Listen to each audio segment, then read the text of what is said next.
Assalamualaikum warahmatullahi wabarakatuh.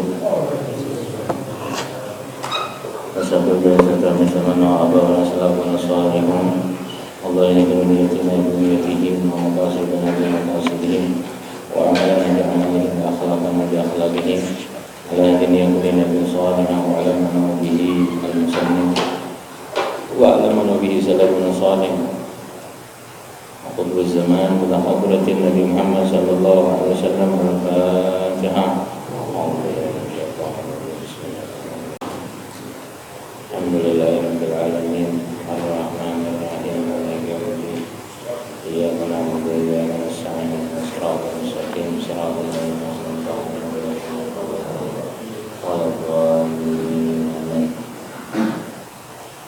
Bismillahirrahmanirrahim. Alhamdulillahirabbil alamin. Allahumma shalli ala sayyidina Muhammadin wa alihi wa sahbihi ajmain. Ila qala al-muallif Haji Muhammad Zuhdi bin Haji Muhammad Ramli rahimahullah ta'ala, nafa'ana bi ulumihi wa ulumi masyayikhihi fid dharain amin. Kemudian halaman yang ke-5,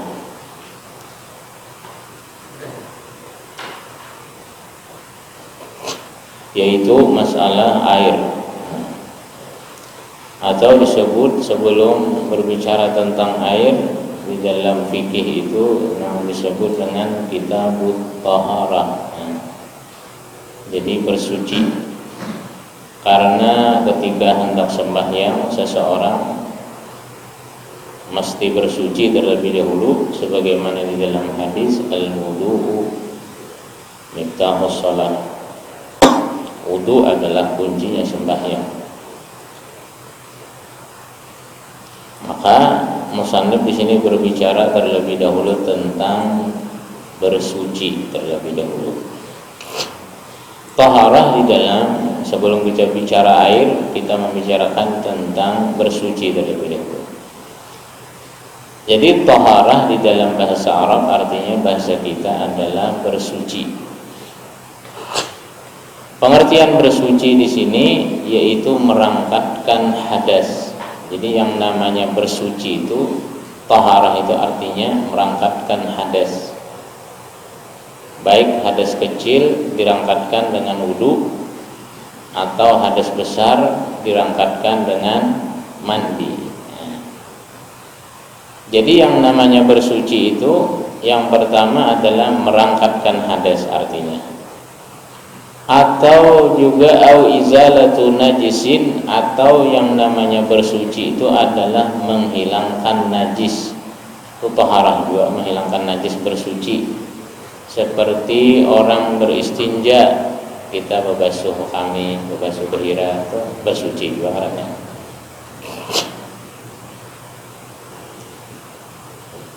Atau lagi seperti membasuh pakaian yang terkena najis, itu taharah juga, bersuci juga.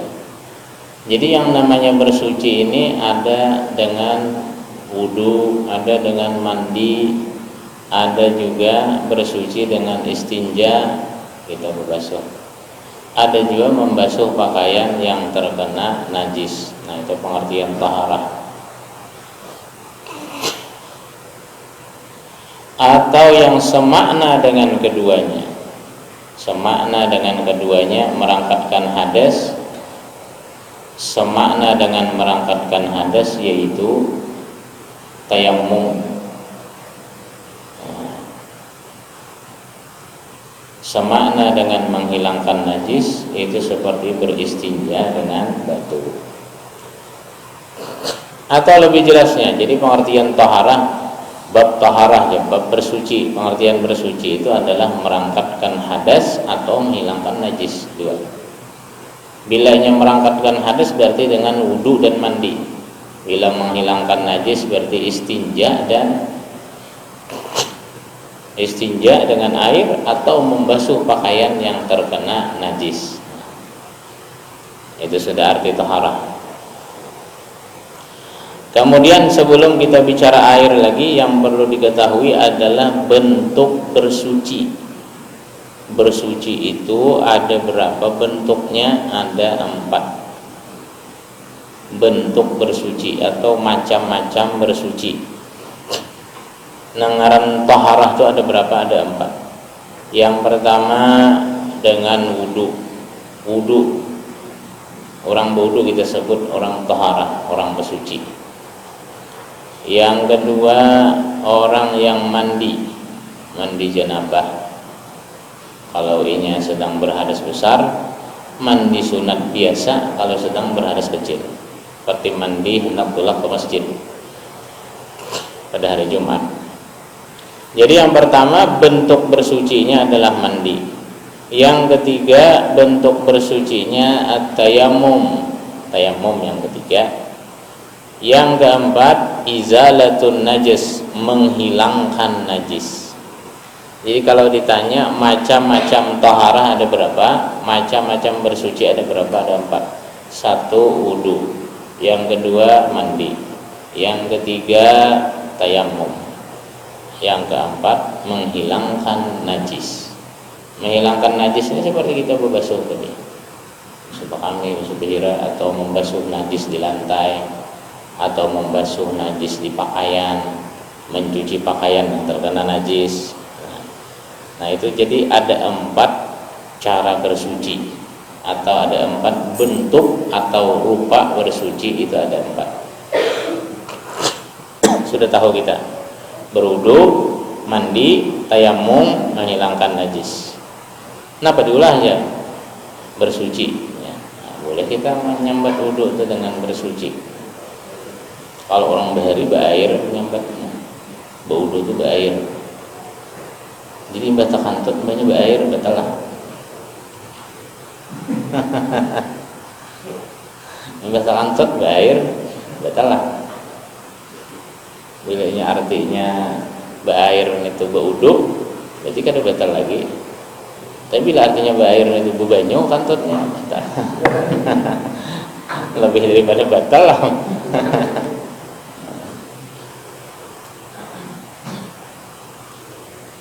Bersuci, nah mensucikan. Jadi itu bentuk-bentuk bersuci. Kalau ini berwudu berarti mensucikan diri dari hadas kecil. Kalau ini mandi berarti mensucikan diri dari hadas besar. Kalau tayammum gantian wudu dan mandi. Kalau menghilangkan najis boleh menghilangkan najis di badan atau di pakaian. Kalau menghilangkan najis di badan kita ke WC istinja, hilangkan najis. Kalau menghilangkan najis di pakaian seperti biasa kita membasuh pakaian yang terkena najis. Jadi di dalam toharah nanti itu dibahas keempat-empatnya. Kemudian alat bersuci, kita sudah tahu ada 4 bentuk bersucinya. Ada 4. Lalu alat yang digunakan untuk bersuci ada 4 juga. Alat yang digunakan untuk bersuci taharah ada 4. Yang pertama air yang suci. Idza kana tahuran, air yang suci lagi mensucikan. Yang pertama air yang bersih. Itu alat untuk bersuci. Yang kedua adalah alat untuk bersuci at-turab, yaitu tanah debu yang suci. Debu yang suci. Kalau orang berwudu dengan banyu kan, kalau orang bertayamum dengan debu. Jadi alat yang bersuci kedua adalah debu yang bersih, yang murni juga debunya. Ada dicampur apa-apa, bukan debu yang dicampur gelapung atau debu yang dicampur najis. Ada sah juga tayamumnya, dan ada syarat-syaratnya. Jadi yang kedua dengan debu. Yang ketiga alat bersuci adalah hajarul istinja, yaitu batu untuk beristinja. Nah, ada atau yang sejenis dengan batu. Karena istinja di antara syarat-syarat beristinja dengan batu atau yang sejenisnya. Jadi supaya kita tahu dan lebih dahulu, beristinja dengan batu itu bukan disyaratkan dengan batu saja, tapi boleh dengan sesuatu yang sifatnya seperti batu. Sifatnya nanti seperti batu itu yaitu kasat, yaitu suci, tidak terhormat, kemudian tidak licin. Nah, itu syarat-syaratnya kayaknya boleh. Kayaknya makanya boleh beristinja dengan tisu, boleh. Kita di pesawat atau di WC kehabisan air, boleh kita ambil bekam kita sapu dengan tisu, boleh. Karena tisu kasat, keras, tidak licin dan tidak terhormat. Tisu memang untuk menyapu-nyapu. Boleh beristinja dengan kain, boleh nantinya. Sebagian mengira beristinja dengan batu aja, selain dengan air tidak. Boleh dengan sesuatu yang sifatnya seperti batu. Jika dia kasat, keras, dan suci serta tidak terhormat. Nah, jadi alat bersuci boleh dengan batu. Yang pertama tadi dengan air, yang kedua dengan debu, yang ketiga dengan batu. Yang keempat yang bisa mensucikan lagi adalah ad-dabik, yaitu alat penyamak.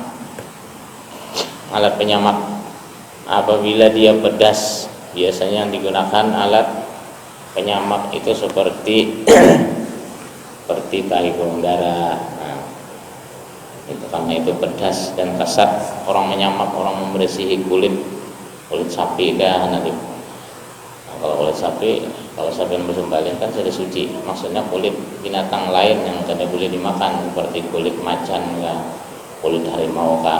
Kalau hendak mensucikan kulitnya hendak diulah tas, maka dijemur biasanya dijarang, kemudian dikarik lawan tahi burung dara di antara alat untuk menyamak, membuangi lendir-lendirnya. Nah, berarti alat untuk mensucikan juga, walaupun dia najis, tahi burung dara tadi walaupun najis, tapi bisa digunakan untuk mensucikan kulit yang disamak. Itu ada 4 alat untuk bersuci. Ada 4 alat untuk bersuci: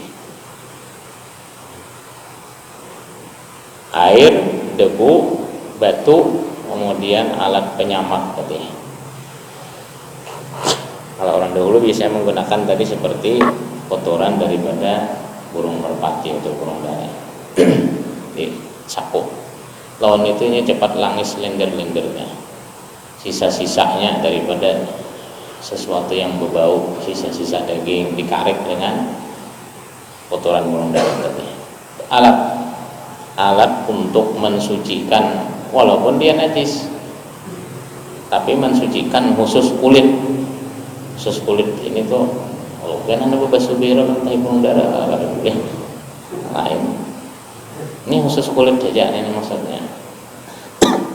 Menajisi sesuatu yang najis kena, menemukan yang najis dengan yang najis, jeruk makan jeruk. Nah, sudah selesai kita tentang taharah. Jadi itu pengertian taharah. Pada asal maknanya taharah itu adalah an-nazafatu wal khulus, yaitu bersih.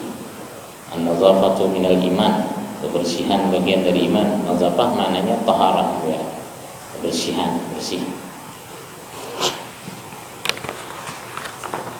Kemudian seterusnya lagi membicarakan tentang air. Nah, kita di dalam kitab ini. Jadi alat untuk bersuci tadi ada 4. Yang pertama air. Nah, di sini air. Jadi air di sini huwa sa'ilun syafafun latifun yatalawan bilaunil ina. Jadi air itu diartikan adalah sesuatu yang jernih, bening. Dia berwarna dengan warnanya wadah. Allah Subhanahu wa ta'ala ciptakan kesegaran, kepuasan ketika meminumnya. Ini arti air. Air itu diartikan atau ta'rifnya, arti daripada air yaitu sesuatu yang jernih atau bening. Dia berwarna dengan warna gelasnya. Allah ciptakan kesegaran, kepuasan ketika kita meminumnya. Itu air. Kemudian di sini air terbagi kepada 3 di sini dari segi hukum. Jadi air itu dibagi dari segi hukumnya terbagi 3. Air terbagi 3 maksudnya di sini kalau berbicara tentang hukum maka air itu terbagi 3. 1, air yang suci lagi mensucikan bagi yang lainnya. Yang kedua, air yang suci tiada mensucikan bagi lainnya. Yang ketiga, air yang najis atau air yang bernajis. Maksudnya air yang terkena najis. Yang bernajis, air yang terkena najis. Jadi banyu dari segi hukum ada 3.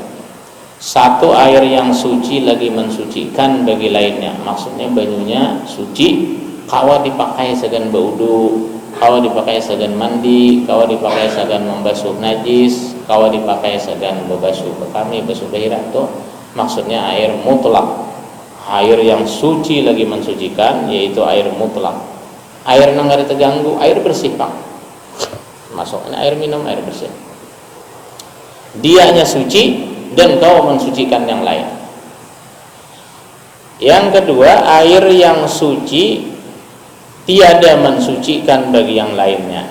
Airnya suci aja, cuma kada kau mensucikan. Nang kayak misalnya kayak banyu teh, banyunya suci aja, maksudnya suci diminum boleh, tak karena awak kada najis, cuma kada kau dipakai wudu. Kenapa? Karena airnya berubah airnya karena. Kada kau banyu teh dibawa segan wudu, banyu satruk dibawa segan wudu kada kawan. Lebihan mengolah satruk gotong royong kita pakai yang bodoh aja daripada terbuang. Ada boleh airnya berubah sudah. Airnya suci aja, boleh diminum, boleh dikonsumsi, namun tidak bisa untuk dipakai berwudu karena nanti syarat-syarat air suci lagi mensucikan. Air mutlak itu syarat-syaratnya nanti tidak ada perubahan. Kalau ada berubah harus bening, harus ada perubahan. Nanti kalau yang berubah dengan sebab gula, berubahnya kan dengan sebab warna. Yang perubahan nanti ada daripada warna, baunya, rasanya. Rasa, bau, warna itu mempengaruhi. Itu nanti berubah. Jadi yang kedua ada air yang suci namun tidak bisa mensucikan bagi lainnya. Yang ketiga air yang najis atau air yang terkena najis. Air najis sudah tahu kita seperti kencing, kamih kita najis kan. Atau air yang bernajis, air yang terkena najis. Banyu diimbir misalnya kecipratan banyu kamih diimbir, berarti banyunya itu banyu yang terkena najis. Tapi kalau yang kamih ditanya air najis lainnya memang najis, kamih itu memang najis. Kalau kita mencurat kamih telah imbir cucuratannya, nah banyu diimbir namanya air bernajis atau air yang terkena najis. Bahasa Arabnya mutanajis, bahasa Arabnya air yang terkena najis. Jadi kita tahu bagian air terbagi 3 sudah. Dimana aja kita melihat banyu mesti masuk dalam bagian yang 3 nih. Kita melihat kopi, oh ini air yang suci namun tidak mensucikan bagi yang lainnya. Termasuk bilangan golongan di sana. Melihat banyu jernih, banyu bersih, banyu aqua, banyu mineral, berarti air yang suci lagi mensucikan. Dan suci ini bisa dipakai dulu kalau yang ada banyak yang lain. Itu dari segi hukum. Nang boleh dipakai segan baudu nomor 1 aja. Segan baudu, segan mandi, segan membasuh najis. Nomor 1 aja air yang suci lagi mensucikan. Jadi kalau dibawa basuh bekami banyu kopi itu. Oh ini memang kopian nih. Ada habis dibawa isi basuhan mau bekami gitu ya. Ada suci. Yang boleh nomor 1 aja air yang suci lagi mensucikan, atau disebut nanti air mutlak. Itu pembagian dari segi hukum. Kemudian lagi air yang suci lagi mensucikan, bagi lainnya air yang sah dipakai untuk berwudu, mandi, dan membasuh najis.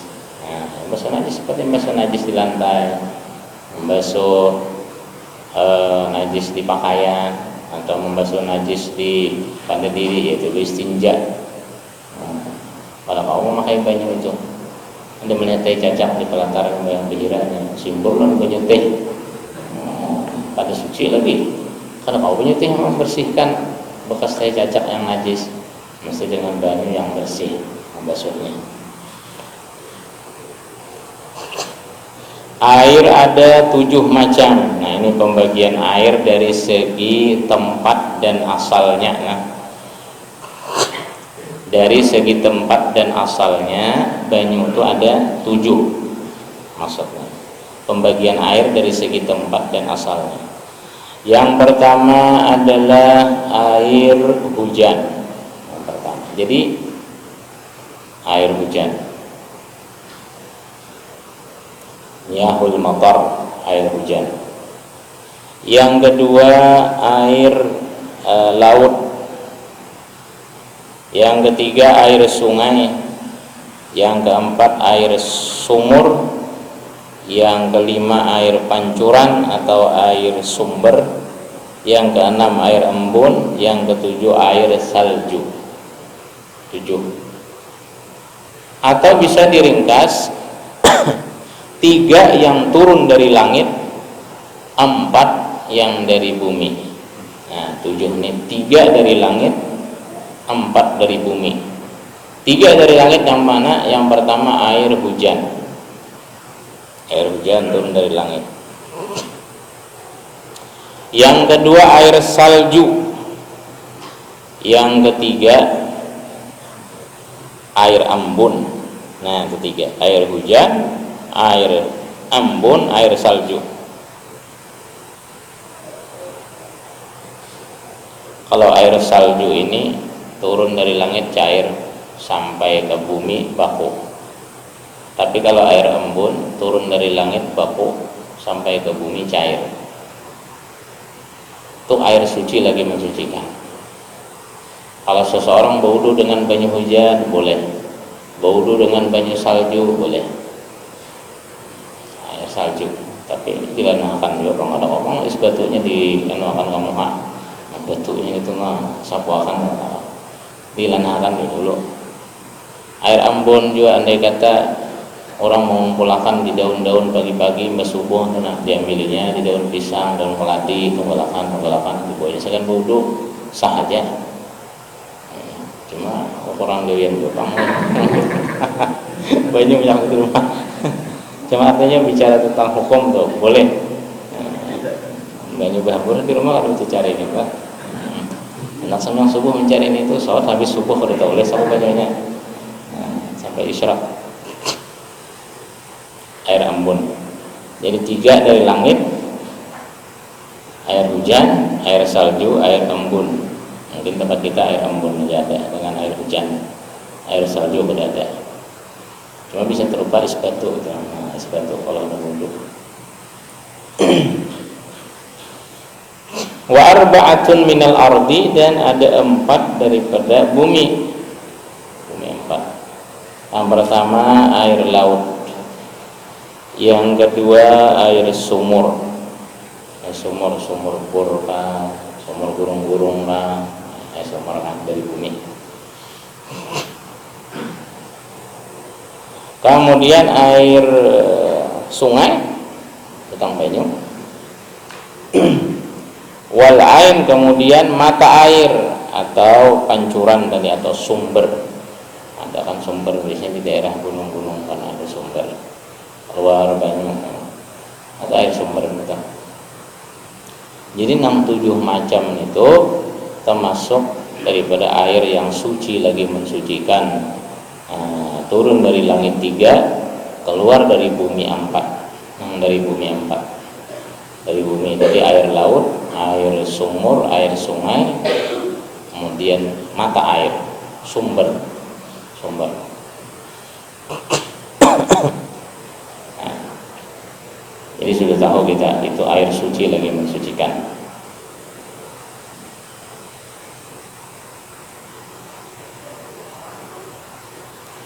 Jadi itu berasal air daripada 7 itu. Kemudian afdalul miyah, adapun air yang paling afdal,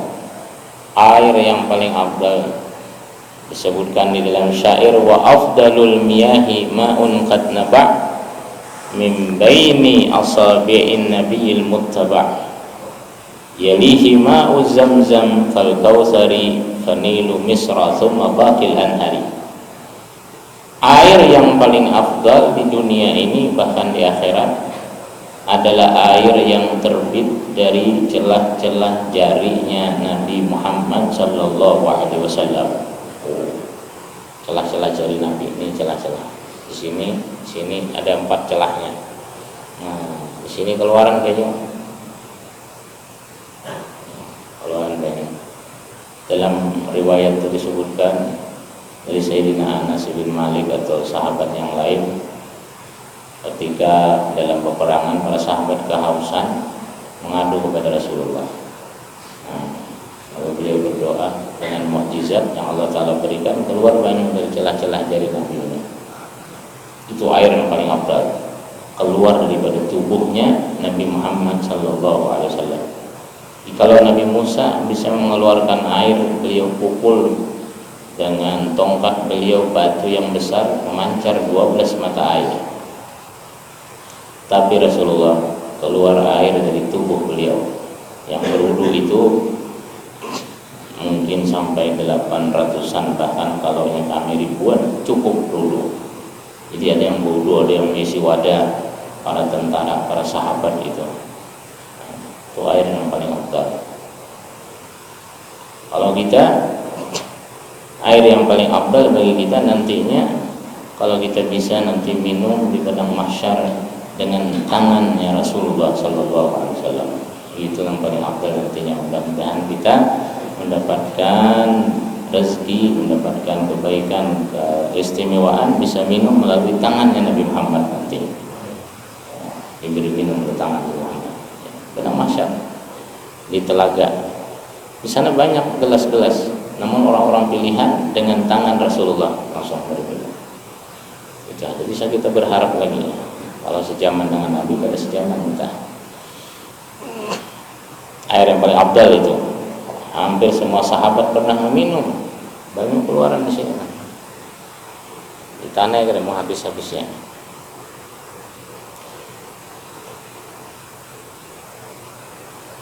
Wa afdalul miyahi ma'un qad naba' baina asabi'in nabiyil muttaba'. Setelah itu yalihi ma'u zamzam, kemudian hanya air Zamzam yang paling afdal. Nomor 2 air Zamzam. Nomor 1 air yang terbit dari celah-celah jari Nabi.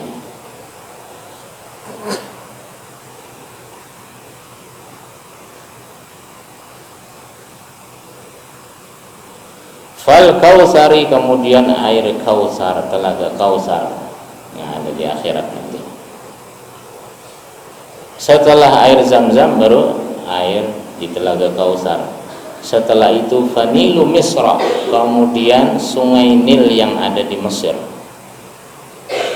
Itu termasuk sungai yang paling afdal juga, sungai Nil yang ada di Mesir. Tempat tenggelamnya Fir'aun. Sebenarnya sungai, namun sungai seperti lautan luas, makanya disebut laut juga. Tenggelam Fir'aun di laut dia, maksudnya di sungai Nil, Nilu Misra. Kemudian sungai Nil. Jadi nomor 1 air paling afdal tadi yang terbit dari celah-celah jari Nabi. Nomor 2 air Zamzam. Nomor 3 air Kautsar, telaga Kautsar. Nomor 4 sungai Nil Mesir. Nomor 5 summa baqil anhari, kemudian sungai-sungai yang ada di dunia ini sama aja urutannya. Anak sungai Pulau Mas sama aja juga, Bejandik sama aja juga, atau sungai kita nang dingin kan, sama aja itu. Biar kemana kamu laki, kalau Sadu situ sama aja dia sungainya, nilainya sama aja. Angka 5-nya 1, 2, 3, 4, nomor 5 sama seduniaan sungainya.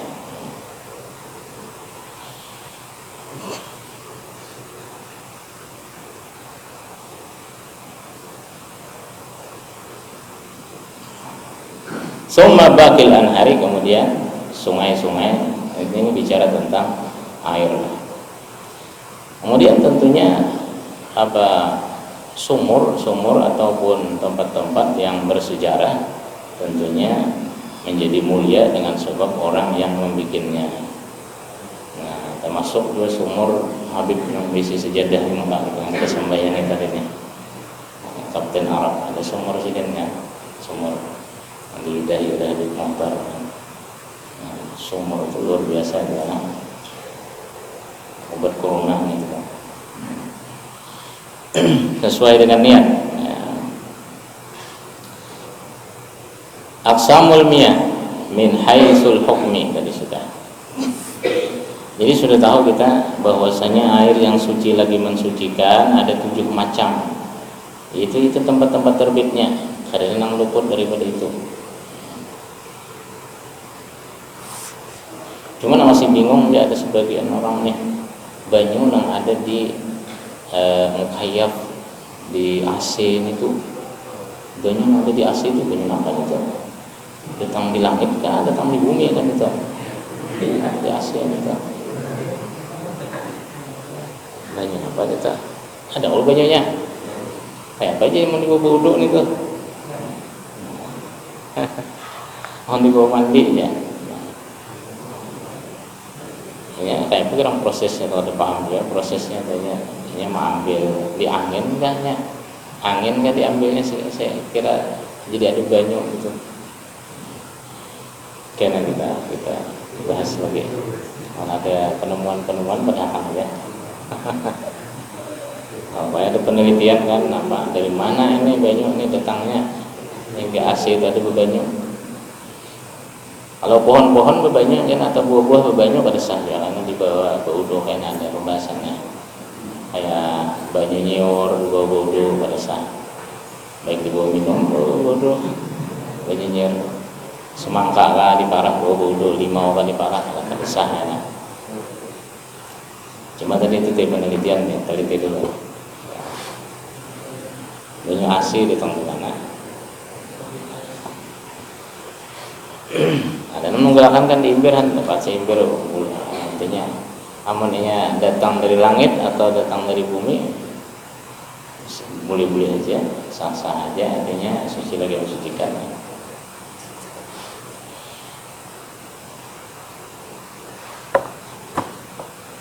Sudah ayat terbagi 7. Kemudian yang ke-6 halaman 6. Ketujuh macam air ini dapat disimpulkan dengan perkataan air yang turun dari langit dan air yang terbit dari bumi. Nah, air yang turun dari langit, air yang terbit dari bumi. Nah, itu kesimpulannya. Ada 7 macam tadi. Yang dari langit 3, yang dari bumi ada 4. Kemudian air yang suci tiada mensucikan bagi lainnya. Yang kedua nih, air yang suci tiada mensucikan bagi lainnya.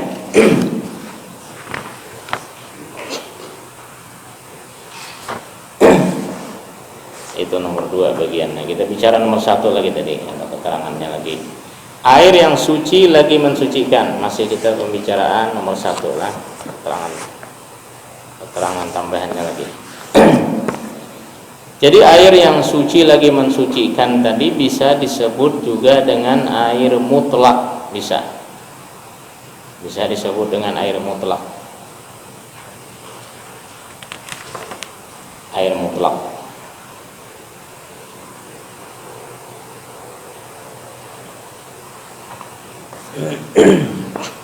Bisa disebut dengan air mutlak. Air yang suci lagi mensucikan bisa disebut dengan air mutlak. Nah, sudah. Seterusnya lagi nomor 2, air yang suci tiada mensucikan bagi lainnya. ialah air yang tiada sah dipakai untuk berwudu, mandi dan membasuh najis. Ini air yang suci namun tidak mensucikan. Kada sah dipakai segan berwudu, mandi, membasuh najis, kada sah. Air ini ada 3 macam. Di sini disebutkan ada 3 macam. Nah, airnya ada 3 macam. Yang pertama, air yang bercampur dengan barang yang suci. Air yang bercampur dengan barang yang suci sehingga timbul perubahan pada air itu di masalah baunya, rasanya atau warnanya. Ini yang disebut dengan air yang berubah, air yang mutaghayyir, bahasa Arabnya berubah. Nah, jadi berubahnya tadi dengan barang yang suci dengan percampuran yang tidak bisa dibedakan. Perubahannya banyak pulang, kada kau dibedakan, kada kau dipisah. Jadi banyu itu bila inya berubah atau bercampur, banyu itu bila inya berubah, kita lihat dahulu percampurannya. Jadi kalau bercampur dengan sesuatu nang kawa dipisah, perubahannya kada banyak, kada apa-apa. Misalnya ada banyu bercampur dengan kayu manis, banyu diimbir dibuat kayu manis. Itu kan kalau dipisah, diangkat kayu manisnya, banyunya jadi tinggal lagi. Kalau dipisah, ini bercampurannya ada 2, ada yang kalau dipisah, ada yang menyatu. Ini yang berbahaya itu yang menyatu. Jadi kalau semacam kayu manis, kayu garu, tagugur ke banyu, kita angkat banyunya suci aja, karena ada menyatu percampurannya. Tapi bila menyatu, itu yang berbahaya, itu yang tidak boleh dipakai. Yang menyatu seperti limus, satro, teh, kita rendam langsung menyatu. Kalau dipisah lagi teh lawan banyunya, banyak gula dibuat menyatu juga. Nah, itu yang berbahaya. Itu maksudnya air yang bercampur ini. Jadi yang perubahan itu ada 3, baunya, rasanya atau warnanya. Contohnya di sini, air yang bercampur bunga mawar. Ini maksudnya air yang bercampur perasan, tambahin di situ, perasan bunga mawar. Baunya menjadi harum, perasannya, jusnya. Tapi kalau bunga mawarnya buat ke banyu, bunga mawar dibuat ke banyu, beboy sedikit banyunya kita angkat, banyunya suci aja masih. Kenapa? Karena kada menyatu. Bila bunganya, bila kambangnya kita buat ke dalam banyu. Tapi yang dimaksud oleh pengarang di sini perasannya, yang berubah itu. Kalau bunga mawar sudah diperas, sudah ditutup, lalu direndam dengan banyu, nah tercampur dengan banyu kan, nah itu yang merubah. Itu kalau boleh lagi di bawah sedang berwudu. Itu maksudnya perasan.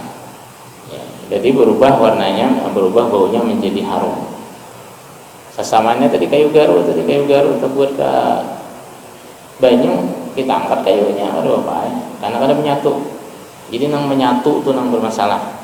Menyatunya itu nang membuat air berubah sehingga kada kau lagi dipakai. Nah. Yang kedua, air yang bercampur gula, rasanya berubah menjadi manis seperti teh, seperti kopi. Nah, rasanya berubah menjadi manis. Berarti berubah. Yang ketiga di sini contohnya air bercampur belau. Bahasa bahari belau. Lain balu lah enak. Jangan salah baca nih. Air yang bercampur balu. Nah, bahaya nih. Air yang bercampur belau. nomor 1 di bawah adalah sejenis pewarna pakaian yang menghasilkan warna kebiru-biruan, biasanya berbentuk segi empat. Di masa sekarang sudah ada yang berbentuk serbuk wantik. Wantik kan ada berbentuk serbuk kan, wantik yang dulu belau atau nila. Nila itu orang hebat lah, nila. Ini bang nila. Jadi yang bercampur belau warnanya berubah menjadi biru. Nah, kias saja yang lain. Jadi air berubah itu ada 3. Air bila banyu itu berubah, lihat perubahannya dulu. Kan ada urutan-urutan perubahan. Bila berubah dengan sebab bila air berubah, dilihat dulu airnya itu 20 kah atau kurang kah. Bila ini 20 ke atas, bila berubahnya sedikit tidak apa-apa. Banyak perubahannya pulang dengan barang najis kan. Bila barang najis misalnya ada di imbir, kuburan tai cacak, langsung najis sudah, singkirkan, buang bunyinya di imbir dari kuburan tai cacak, karena berubahnya dengan bercampur dengan najis. Ini yang perlu dikontrol nih bila berubah dengan benda suci. Nah itu kalau di Asia masih nih, bila berubah dengan benda suci. Banyak perubahannya ini pulang ada 2. Ada yang mencampur, ada yang menyatu, ada yang terpisah. Mujawir ini bahasa itu terpisah. Bilanya mukhalif, campur. Bilanya menyatu itu nang bahaya. Bilanya mujawir, terpisah aja, ada pokok perubahan-perubahannya. Dengan sebab sesuatu yang terpisah, berubahnya ada apa? Tapi kalau yang berubahnya dengan sebab sesuatu yang bercampur, itu yang berbahaya.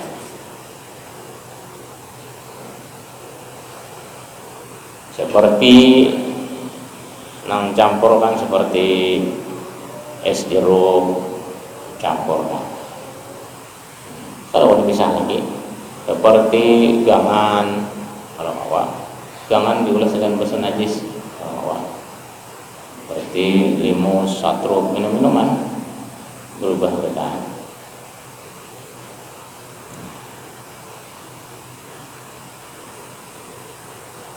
Namun jika berubahnya, nah di sini ada beberapa pembicaraan ya tentang air yang berubah.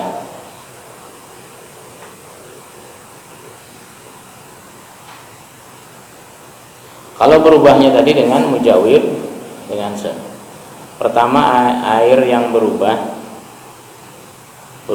tadi ada 2, yang merubah ada 2, ada yang menyatu, ada yang kada. Bila ini nang kada menyatu, no problem, kada masalah. Bila kada menyatu, ini buangi bendanya, pakai air lagi bajunya, sah-sah aja. Napa contohnya lagi kuburan apa nang kada menyatu, yang bisa kadang-kadang merubah.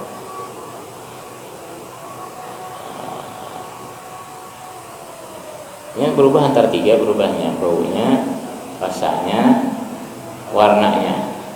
Nah, kuburan apa misalnya nang kada menyatu, nang kada lanah, contohnya dia kayak kalau nang harum kayak kayu garu harum misalnya, tapi kada menyatu, ini mau dibuangi harum sedikit tidak apa-apa, mau diangkat.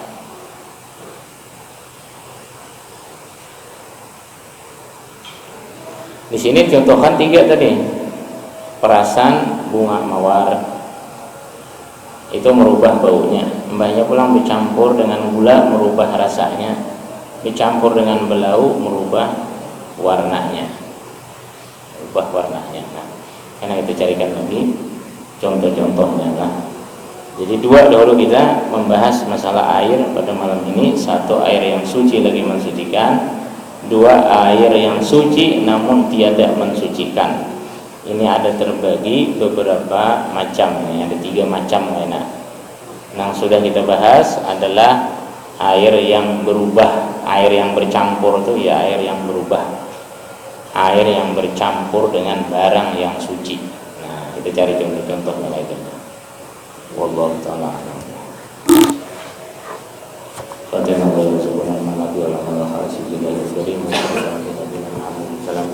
وقلب شيئا من ربي تعالى إلى أقوال والدينا وشيخنا معلمنا وذلك كل علم إلى حضرة النبي محمد صلى الله عليه وسلم. الفاتحة. الشيطان الرجيم. بسم الله الرحمن الرحيم. الحمد لله رب العالمين الرحمن الرحيم مالك يوم الدين. ونعوذ بالله من السعي والصراط المستقيم صراط الذين أنعمت عليهم غير المغضوب عليهم. بسم الله الرحمن الرحيم. الحمد لله رب العالمين وصلى على سيدنا محمد وعلى آله وصحبه. اللهم اغفر لنا وارحمنا وعلمنا ينفعنا وزدنا علما واغفر لنا واختارنا وتعالى واسرنا وما علمنا انت المقدم انت الاخر لا اله الا انت صلى الله على سيدنا محمد وعلى اله وصحبه وسلم. الحمد لله رب العالمين.